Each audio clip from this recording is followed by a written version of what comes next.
A land bank is a nonprofit, usually run by a city or a county, that works to improve housing in its jurisdiction.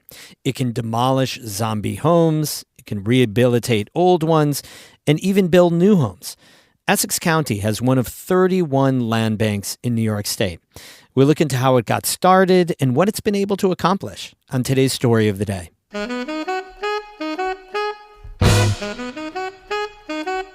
Support for Story of the Day comes from Morja Wealth Management, serving the North Country for 3 generations.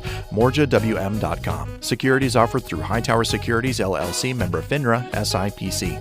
Hightower is an SEC-registered investment advisor. And Kinney Drugs, now accepting S3, Nations Benefits, and OTC Network Wellness Benefit Cards for eligible over-the-counter health items.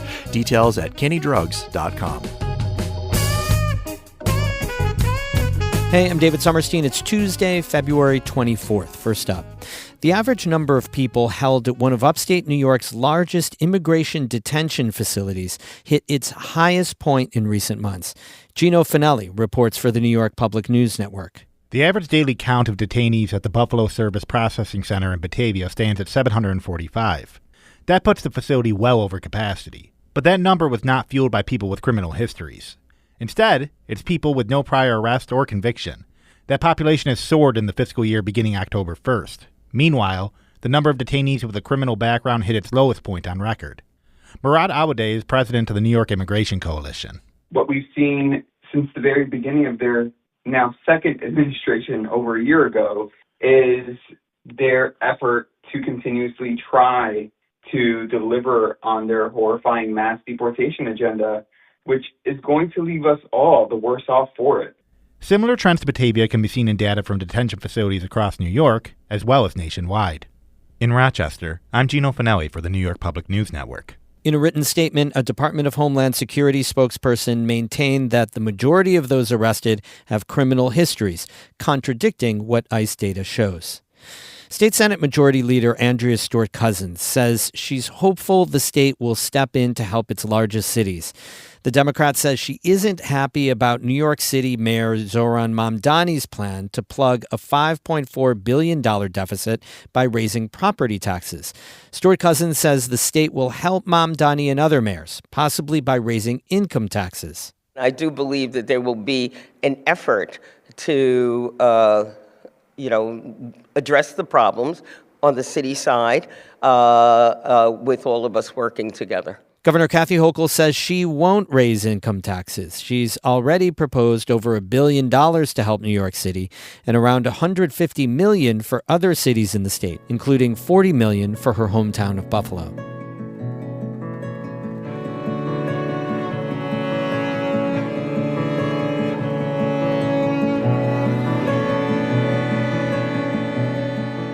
New York allows for 35 land banks in the state, but Governor Hochul is bullish on them, calling them a valuable tool for addressing the issue of affordable housing. She's put $160 million towards land bank initiatives, and she wants to increase the number to 45 land banks. Today, we visit one of them, the Essex County Land Bank. It's a rarity in northern New York, and it's accomplished a lot since it was created less than 3 years ago. Amy Feiereisel reports. Essex County Manager Michael Mascarenas has worked in county government for a long time. And there's something that's always bothered him: blight, rundown houses, or zombie properties that nobody lives in and that often end up at tax auction. And you could see the frequent flyers that came auction after auction that people would purchase sight unseen. You would see them again 3 years later, and it would just be in worse condition than it was previously. That's even more maddening, says Mascarenas, knowing that housing is so hard to come by for local workers. After all, the Adirondack Park's #1 economic driver is tourism. In the park, you need a certain workforce to be able to accommodate those visitors, and those visitors demand service. Problem is, where do they live? Addressing that question wasn't really possible at the county level, or so officials thought. Back in the spring of 2021, the Town of Essex supervisor, Ken Hughes, heard about land banks for the first time. It just bowled me over. I couldn't believe that something like this existed. Land banks have been around since 2011, when the New York State Land Bank Act was passed. Land banks can pluck blighted properties from tax auction, fix them up, and sell them with conditions attached, like they can't be Airbnbs. Critically, land banks have specific state funding. So Hughes started doing research. In northern New York, there was one land bank in the city of Ogdensburg.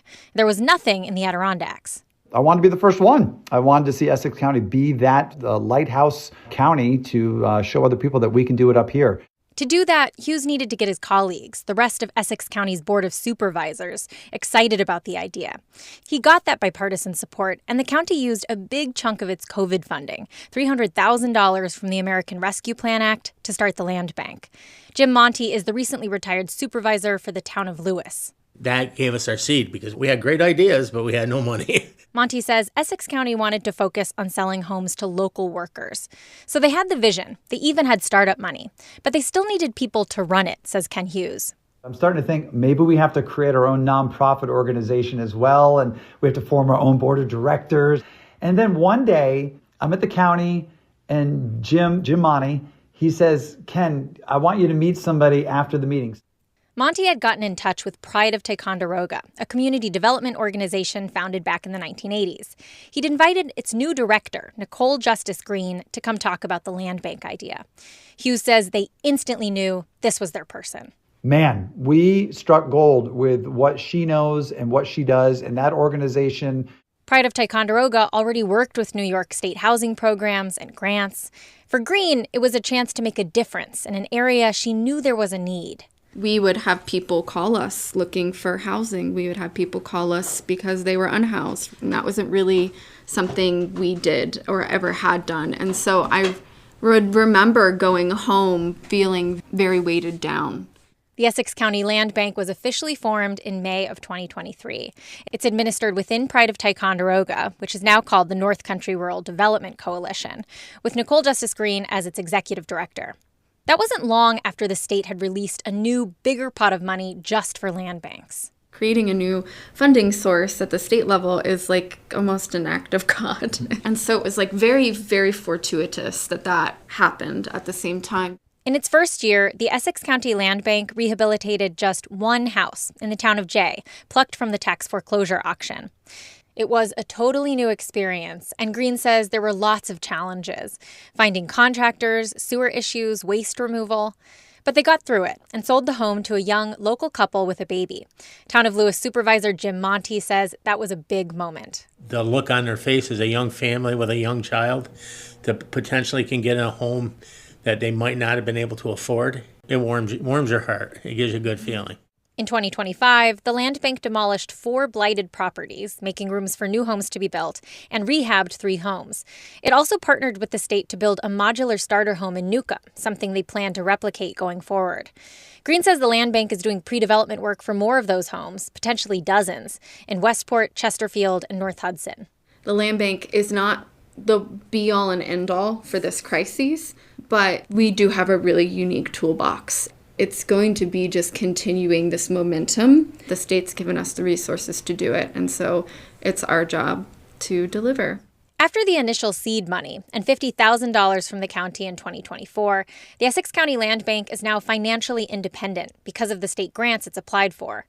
Still, there are plenty of challenges ahead. A recent court ruling changed the way counties can acquire blighted properties. The Adirondack Park continues to be a hard place to develop and build. But Essex County Manager Mike Mascarenas says the land bank is off and running. They've done an amazing job, much better than I ever hoped. He says even a few saved houses would have been worth it. This is much more. Amy Feiereisel, North Country Public Radio in Elizabethtown. We have more news all the time on our website, ncpr.org. Music today by Zoe Knight of Potsdam and Muskox of Ottawa. I'm David Summerstein, North Country Public Radio.